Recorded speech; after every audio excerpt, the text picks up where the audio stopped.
All right, whenever you're ready, Todd. All right. Well, hello, welcome. Hope everybody's having a good Thursday so far. My name is Todd Norwood. I'm a doctor of physical therapy, and I am from Omada, so formerly Physera, but now Omada for joint and muscle health. And I'm going to talk a little bit about proper form for rowing and swimming this week, and then next week we're going to tackle actually cycling and running, since I know you all are doing um, your tech try this month. So we'll talk about the sports that are involved there and give you some pointers on how to do those things properly and be successful and reduce your risk of injury as you're doing it. So general outline today and for next week as well. I'll start very high level, go through some general principles around training. We'll get into sports specific technique pointers and tips, and then we'll talk about the sport specific injury risk factors and then how we can modify them. So a little hint here, I'm a cyclist. That's me racing a couple of years ago. So that's what I do. That's my passion. We'll probably hear that more next week when we talk about cycling. Um, but biomechanics are all the same. So just my background a little bit. I'm doctor of physical therapy, board certified specialist in both orthopedic and sports physical therapy. So I think orthopedic physical therapy is probably what most people think about when I think about physical therapy in terms of, hey, I sprained my ankle, I went to the clinic. Maybe I had a surgery and I went to a clinic. That's more or less orthopedic physical therapy. And then sports physical therapy, a lot of overlap with that, but more athletic population. And then it also includes some sideline coverage. So no, you never saw me running out on the sideline after football player, basketball player got injured on TV. That wasn't me. I have friends that do that. Mine was more high school level. But doing sideline coverage as well. And my background, I mentioned cyclist, but I was runner first and then transitioned into cycling. And there on the picture on the left is actually my son. So it's about a year ago when he first got his bike. He's getting there. He's getting there, getting off the training wheels now. So that's fun. He keeps me busy. Okay, so very high level, we'll talk about general principles when you talk about training for sport, particularly for endurance sport and with these activities. I think first thing, we're talking about four different sports here that you might be doing this month, and it might be some sports or activities that you're doing for the very first time. And it's important that when you take on a new activity, no matter how fit you are, that you take it slow. And that also goes for old activities as well. So I said earlier that I was a runner and transitioned to a cyclist. Been cycling for many years, and a few years ago, actually, my friends asked me if I'd run a half marathon with them, and I said yes. Now I didn't just go out and pick up running like I'd run before. Right? I had to ease my way back into it, even though I know how to run, even though I had experience running and running for distance, even though I had fitness from cycling. I still had to start slow. And so I think it's important that as you go into these new activities, particularly ones that are new, or if you're picking up something that you've done in the past and you're picking up again, you haven't done it at the same intensity. You have to start slow. So don't bite off more than you can chew. And I can tell you from my experience, somebody used to run a whole bunch and then got back into it. Yeah, 2 or 3 miles the first time out was a little more challenging than I thought, and then you work yourself up over time to develop the strength and the endurance and the ability to perform at the level that you want to. It's also important that you warm up. So before you do your activity, take 5, 10 minutes to warm up. And I think this is something that changes as we age. So if you're 17 years old and you're in high school, you can probably get up off the couch and go run or cycle or row, swim, whatever it is. When you're a little bit older, it's a little bit hard to do that. You want to give your body time to warm up, and that's going to improve your chance for success. So give yourself 5 or 10 minutes instead of having a cold start. Now, the other part that's important is do some light activity or do some dynamic stretching. If you're going to go run, walk for a little bit, jog for a little bit before you get into the running piece. Even if you're going to row, for example, just start with some light rowing or some dynamic stretching. We can get into that a little bit later, as opposed to the static stretching that maybe you did in gym class in high school where you're bend down, touch your toes, and you hold a position for a long time. That's actually better reserved for after your activity as opposed to before. Um, And then, so you're going to do this new activity, or you're going to do more activity than you've been doing, perhaps. You're probably going to have some sore muscles, and that's okay to a point. So we just want to be cognizant of it and understand what's good soreness, what's appropriate level of soreness, and what's maybe a little bit too much. So interestingly, you may have soreness right away, and then you may not have soreness right away. So, hey, if you had a vigorous workout this morning and you have some soreness right now, fantastic. If you have a vigorous workout this morning and you don't feel any soreness yet, well, you might feel it in 24 to 48 hours, maybe even 72 hours. And that's what's called delayed onset muscle soreness. So you can actually have soreness that doesn't come on immediately, but 24 to 48 hours after you've done the activity. But typically, we don't expect that to last for more than 72 hours. If you have muscle soreness that's persisting for more than 72 hours, then you might have gone a little too hard the first time out of the gate. And then it's also important to think about progression. Now, and within a month, there's probably not a whole lot of progression other than building up too fast. But if you're thinking about doing something long term, or you're saying, you know what, I'm very inspired by doing these events this month, I think I might want to do a triathlon in the fall. I might want to run a marathon in the fall or something like that.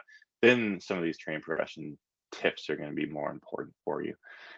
But a couple of key things, just from a baseline standpoint, if you have limitations in strength, if you have limitations in flexibility, these are potentially risk factors for injury.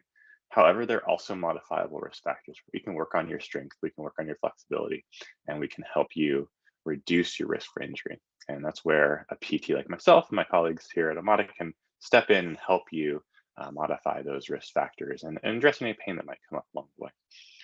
It's also important to avoid excessive training. So this is a really common risk factor for injury, particularly in the endurance sports. And maybe a lot of overuse injuries. So you see somebody that has Achilles tendonitis, somebody that has patellar tendonitis. Most of those tendonitis conditions are from training too much or too hard too quickly. And so we want to make sure that we adjust our training volumes accordingly. So just generally speaking, a good rule of thumb is you don't increase too much more than 10% per week. Now you say, oh, God, I just started, I'm not doing very much. 10% is a really small increase. You can probably do a little bit more upfront, but if you keep adding 10%, it's sort of like compound interest. It ends up being a lot over time. And also, you want to have weeks where you're kind of recovering or where you're doing less. So you might build up, think like a stair step upward over 3 weeks, and then on the fourth week, you're going to reduce that training volume by 30 to 50% if you're really trying to build up your endurance for some sort of event in the future.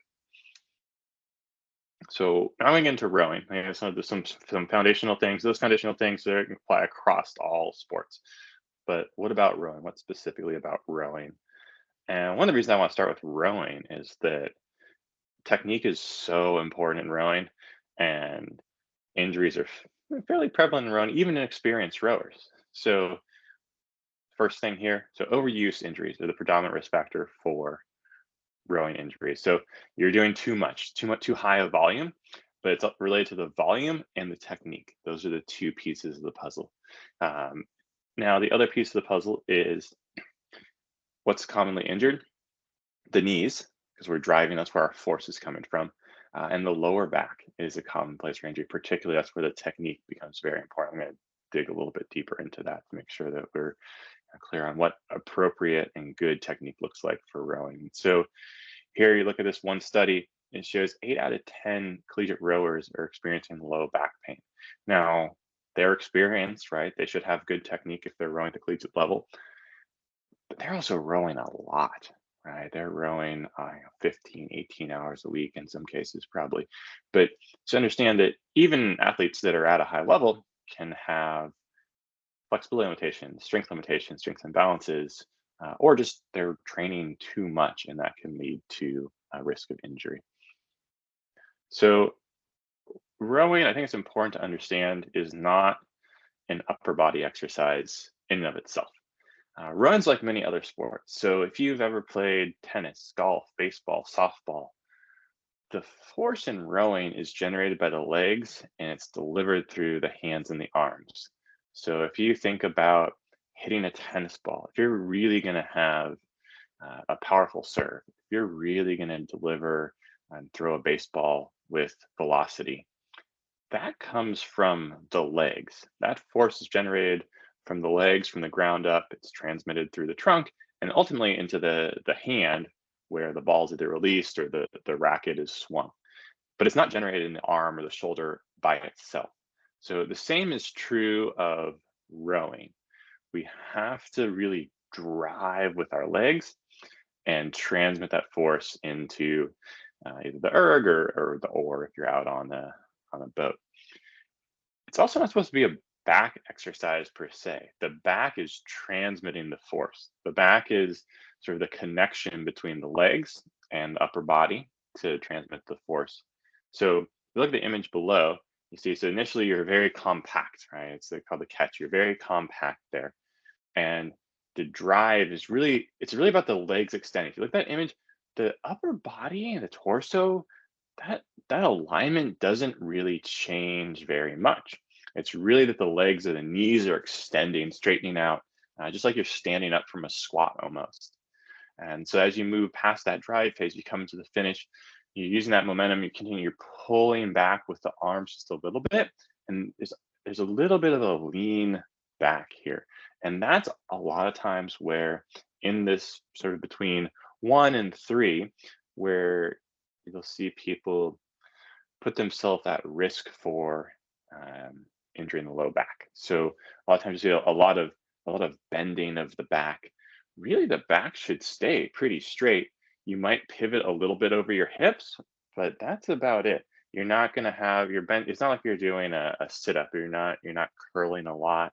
The way I like to think about it is essentially if I take a spot on my sternum, a spot on my breastbone, and take my belly button, the distance between those 2 points as I'm rowing should stay the same. And those 2 points don't move apart. I don't lean back with my back. I don't crunch forward. I'm gonna keep my back straight and I'm gonna pivot over my hips. And then from there, right, the natural motion of the erg is gonna pull you back in. That's the recovery phase. And then repeating that whole cycle again. But really, I think if there's nothing else that you have paid attention to here, it's how little the back moves. I think that's the most important thing to see. Like the back moves very little, and the back and trunk stay very straight relative to the total amount of movement. So that's rowing and very high level, the important things there. Swimming, also a very, very technique dependent sport. And I can tell you, I am not an amazing swimmer, but from a swimming standpoint, I can tell you, having worked with some people that are great swimmers and taking some tips from them, the amount of improvement you get from, okay technique, functional, you can get across the pool, to good technique is tremendous. And so swimming is very, very dependent on technique to move well through the water. So what about injuries with swimming? Um, similar pattern. Back gets involved. Shoulder, not surprisingly, is involved.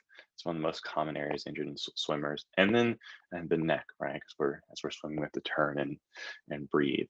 So when you look at recreational compared to elite, so 6 and 10, the recreational swimmers are going to have some shoulder pain. 90% of elite swimmers. And a lot of that's about the volume. The elite swimmers are in the pool a lot. They're logging a lot of miles in the water and a very high prevalence of overuse injuries in those athletes. Similarly, when you look at low back pain, uh, elite swimmers, again, just the amount of time they're in the pool, almost 7 out of 10 are having some sort of low back pain, whereas recreational swimmers were a little better off. It's about 3 out of 10 of us might have low back pain. And so what are the risk factors? So one, swimming volume, as I hinted at, the risk of an overuse injury. You're just doing so much swimming that your shoulders can't keep up. You're not maybe allowing for adequate recovery, as I mentioned earlier on, and you're not allowing for that recovery week. You're just swimming and swimming and swimming and swimming, and you don't have that time to allow the body to recuperate. Also, limited shoulder mobility and the weakness in the shoulder musculature are going to be risk factors. Certainly, weakness makes sense. Limited mobility, one, you can see where that's going to impact the shoulder. Okay, well, the shoulder's not moving well, therefore it's at risk for injury. What's interesting about that is that's also going to propagate down the chain. So, if you have limited mobility in the shoulder, then you're going to try to, when as you need to get the shoulder through, you might have to rotate more at the trunk, and that might put your low back at risk for injury if you're trying to move more through the back to move the shoulder because you're making up for the shoulder's lack of mobility there. So it's all connected. If you remember the song that we all learned at some point, probably when we were younger, probably about my son's age, right? The hip bone's connected to the knee bone. Very true. Definitely in biomechanics, very, very true.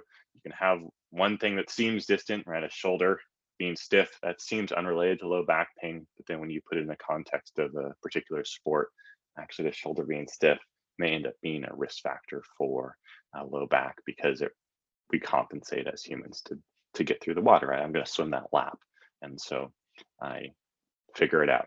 And sometimes that comes with a potential increased risk of injury. All right. So as I mentioned before, swimming is very, very technique dependent.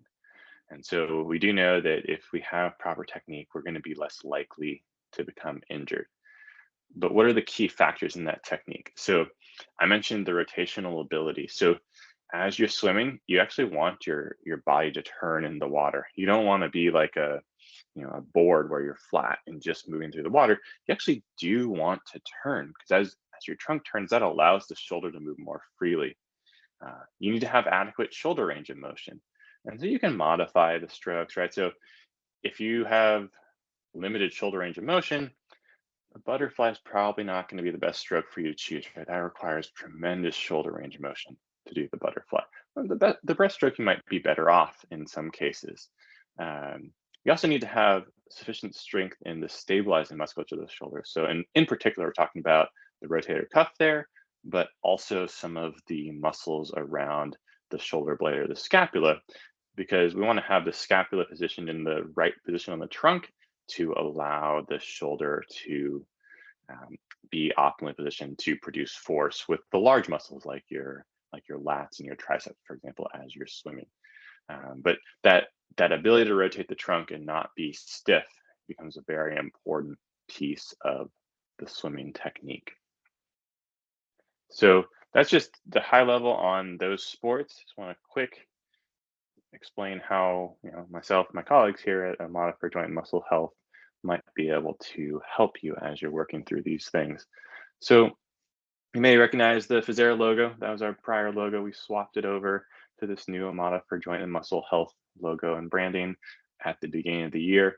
Um, Interestingly, you can still find us over at fizera.com/HPE. And so, either way, as you're getting into this, if you have any aches and pains, if you have aches and pains beforehand, or you start swimming or rowing, for example, and you develop some aches and pains, you can go over there and you can actually schedule a video visit with one of our PTs. And typically within 48 hours, you can be able to have that appointment. And so during that session, your PT is going to assess you, understand your concerns, where your limitations are, and then work with you to build a custom plan for you to help get you back on the right path. We do ship you a kit in the mail, usually about a week or so, and you get some elastic bands for exercises for strengthening as is needed. And then you work with the PT through the app. So follow-up visits, exercise activities, and you maybe need to ice the shoulder if it's injured or sore, or put some heat on the back.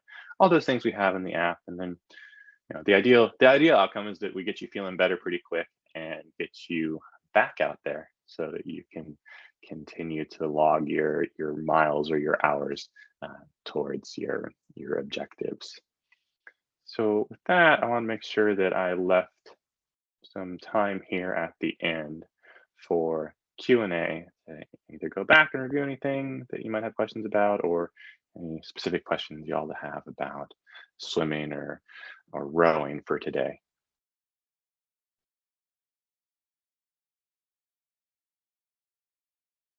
Hi, I'll Todd. just pipe. Oh, go ahead.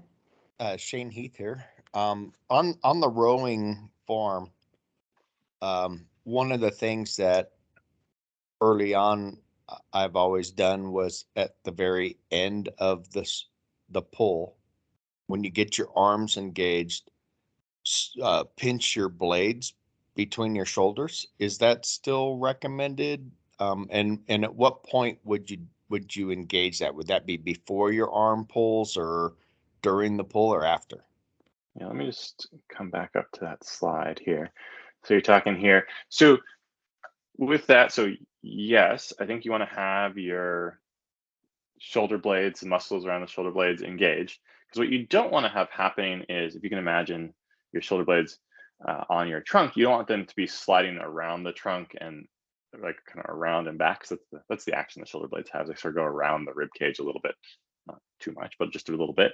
And so if your shoulder blades are sliding around the rib cage as you're rowing, that's actually inefficient. So you're actually sort of losing some energy, because that energy is like, you're pushing back with your legs, but then your arms aren't pulling with you, and so either you have to pull it back, or you have to like, it also puts your shoulders, if your shoulder blades are sort of away from the midline, away from the spine, it puts your shoulders at a less ideal position to generate force or be stable. So really you want to have those muscles engaged sort of the whole time, except for that recovery. You can let them relax a little bit, because that's you're not so concerned about keeping a rigid structure at that point. But anytime you're from like that catch on, as you're starting to develop force and pull, you want to have your shoulder blades and those muscles engaged there, so that you have a stable platform, and you're really delivering that energy from your legs up into the bar or the oar. Great, thank you. Mhm.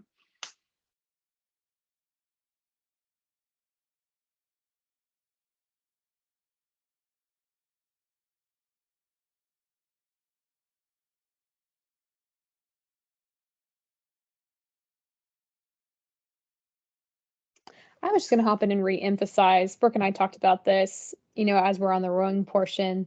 Yeah, it's interesting that just reading, rowing is not just an upper body exercise. The power is coming from the legs. So that was one of the biggest things that I learned from this webinar.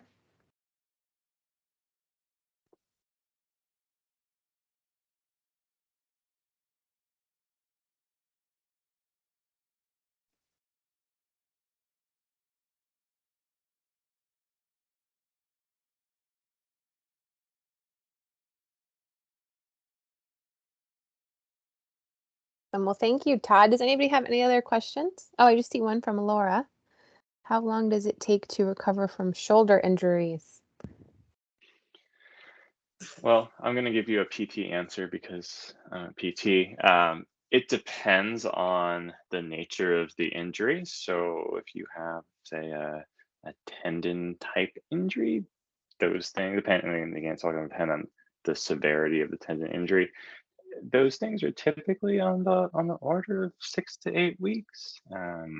If you have something more mild, then you can be in the 4 to 6 week range. A lot of it's just contingent on the natural tissue healing rate of our body. Plain and simple. And honestly, as a therapist, I can be helpful to you. And a lot of what I do at the end of the day is actually helping you work with your body's natural ability to heal. And your body wants to heal, right? I mean, if you look at animals in nature, they don't have wonderful people like me to help them heal. They heal on their own. And your body wants to heal. It has capacity to heal. A lot of what I do is help you understand the best path and sort of how to take advantage of the natural processes that are in play. So, it depends on the injury, and that's where you want to consult with a therapist and have them work with you to develop an appropriate plan for your needs.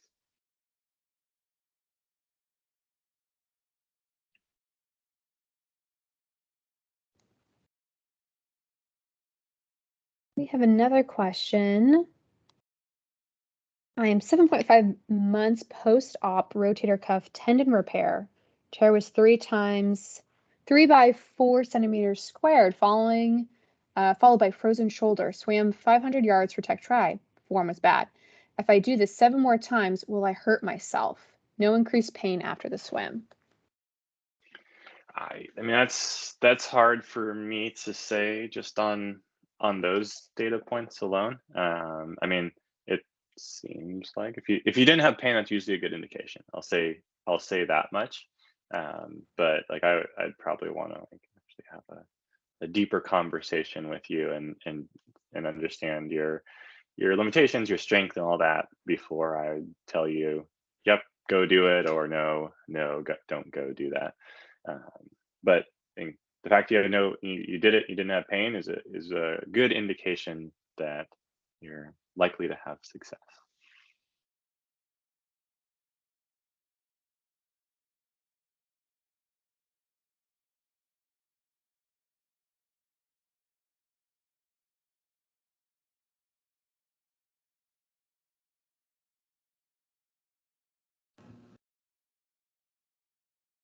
We had another question about if you could talk a little bit more about the Omada program for HPE. Sure. So again, it's essentially unchanged from the Pizzera branding. Like the brand is what's changed, but other than that, it's the same situation. So what we have is we have physical therapists who are experts in musculoskeletal conditions. So things we talked about today: shoulder pain, back pain, neck pain, ankle sprains, post-operative care, the whole range of those things. And so if you have low back pain, if you have neck pain, whatever it is that's bothering you from that standpoint, we're here for you, happy to work with you, assess you, and in a small fraction of cases, we may recommend that you go see your physician to evaluate the condition further. It might not be something for us, but in the vast majority, what we're going to do is go through that evaluation, understand, help you, give you a diagnosis in terms of what's going on, what's happening with my shoulder, what's happening with my back, get a diagnosis, and then build a plan with you to help you recover from that injury. So usually going to involve some exercises, I think the most common thing, some education. It might be some activities like icing or heat, depending on what's appropriate for that injury. Might be some modifications, right? If you have neck pain, we might recommend modifying your workstation, for example, to make sure that your monitor is in the right spot. So all those sorts of things that we do as PTs, it's all virtual though. So it's coming through our app on your phone, and so video visits and text chat through the app as well. All the exercises content is pushed through the app to you. So very convenient, right? You can do it from your home, you can do it from your office, wherever you might be. And so I think that's the very high level. And you can, if you go to the website, pizzera.com/HPE, you can check it out, and it has more details than I can give you.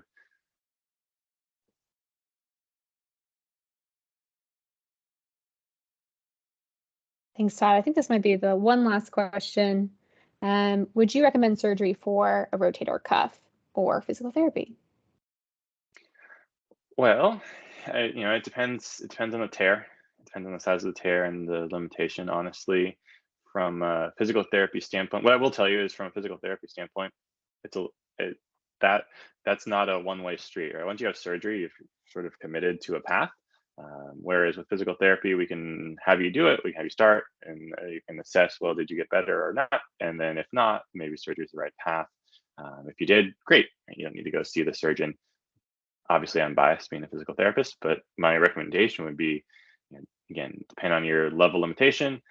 Like if you know it's a tear, you've had some sort of imaging done, you've had some sort of evaluation done by a physician at that point. So I would start with PT if it's manageable for you and that makes sense, and then think about surgery if that PT is not progressing, over a course of a month and a half, something like that. That would be my sort of high-level answer without knowing specifics.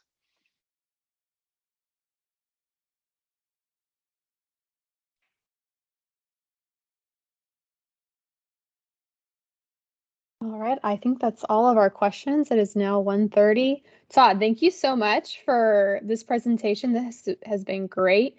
And I think a lot of people also learned just more about Omada and how you guys can help them out. And maybe you get maybe some people will be reaching out to you, maybe halfway through Tech Try or at the end of Tech Try. But thank you so much for hopping on and doing this. And we will see you next week for cycling and running. Yep, you bet. Thank you. Yeah, take care. Thank you. Thank you, Todd. Thank you. Thanks, everyone. Thank you.